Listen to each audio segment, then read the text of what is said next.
La lutte contre les violences conjugales fait partie évidemment des priorités du gouvernement et donc des priorités de politique pénale du parquet de Lorient comme de tous les parquets d'ailleurs.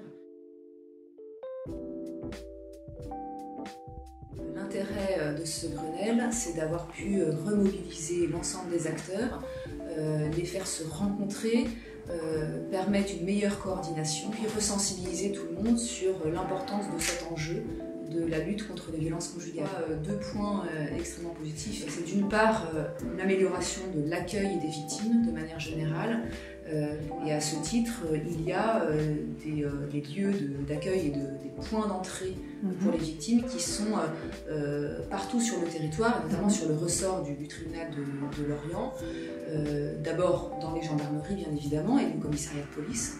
Il y a également l'hôpital, les associations d'aide aux victimes qui sont extrêmement mobilisées sur ce sujet. Et puis le secteur social aussi, les acteurs dialoguant de manière plus efficace entre eux.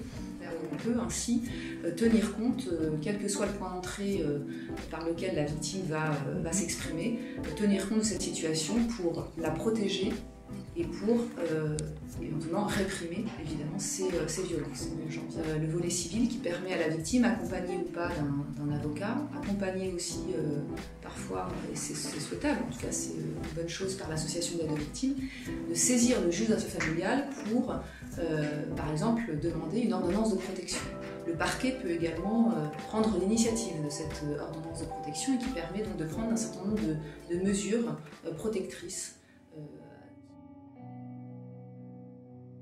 C'est que des instructions étaient données pour systématiser les enquêtes pénales dès lors que les services de police et de gendarmerie sont saisis d'une plainte ou même tout simplement d'une information sur l'existence de violences dans le couple.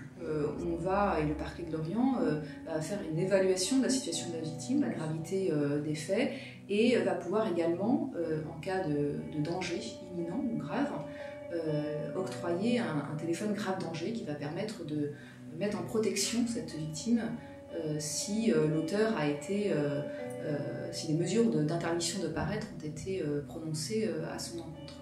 Il y a tout un volet de réponses judiciaires pénales qui peuvent être décidées, qui vont des mesures alternatives aux poursuites jusqu'aux poursuites devant le tribunal correctionnel.